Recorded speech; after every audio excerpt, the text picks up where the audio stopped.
breakdown of my man in the mirror scene. So the bathroom scene is the simplest of all the shots. We have one rectangular mask here, which masks out a different take of the second actor. So you can see we have our first take down here with the first actor, and the mirror was actually rotated so that he's not actually visible in it if he's standing this far away, so I didn't have to do any patching or anything there. And then the mask just fades in here, so you can't notice, it's quite seamless. And then this is the second take, and this is the basic effect that I used for all of the shots.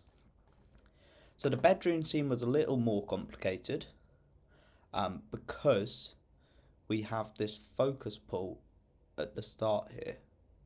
So you can see when he grabs the tie, it focuses in on the mirror. And this meant that I had to do some animation on my mask for the second take. So you can see that I am animating the scale of it, and also down here the opacity to fade it in. And then what I've also put on this is a Gaussian blur, and I've just animated the blurriness to go with the focus. And you can see it's pretty seamless. There's a little slide there, but apart from that, there's no way you could tell. The time remap here is because I didn't quite have enough empty frames at the start of the second actor's take, so I had to repeat some frames to get the clean background. Now, the most complicated scene was the kitchen, because we have our lead actor interacting with the mirror and standing in front of it. So you can see as he enters here, he comes in front, and I have to wipe in the clean mirror take. So I animated the mask of the clean mirror to start as a point and then expand out into that shape, and that meant I didn't have to rotoscope around the actor's body, and it was much faster to do it this way.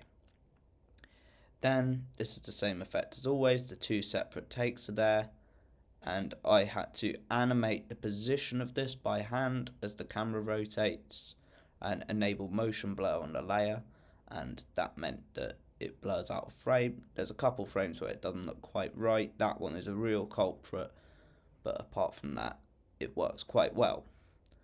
So then we see this second actor, and it comes back here, and we have the second take of the mirror.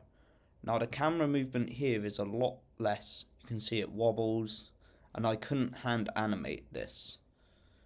So for this mask, what I had to do was I had to track the motion of the camera using the motion tracker, and that gave me the precise movement that I could then transfer onto that layer to get it to mask.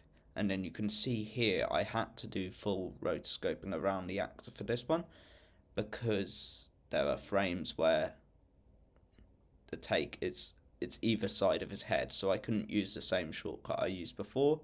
So you can see I've just rotoscoped around the actor's face, and it's pretty clean. I don't think you can notice it. There's some weird stuff happening with his nose from how I've animated it, but apart from that, it's a pretty good edit. And then this actor ducks out of shot, and that should be the end of the effect here, because there's no more reflection tricks. However, there was a mistake in filming. If you look here, that glass of water behind the mug, somebody took a drink from the water and moved it, so I had to create another mask to animate over, which patches over that, and you can just slightly see a change around there in that section.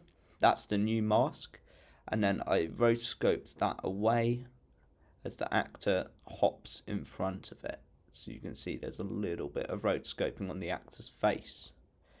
And I think if I go on this layer, yeah, you can see that. This is the mask, it starts there, and I animate a master subtract over the board and then just close down the add mask at the end.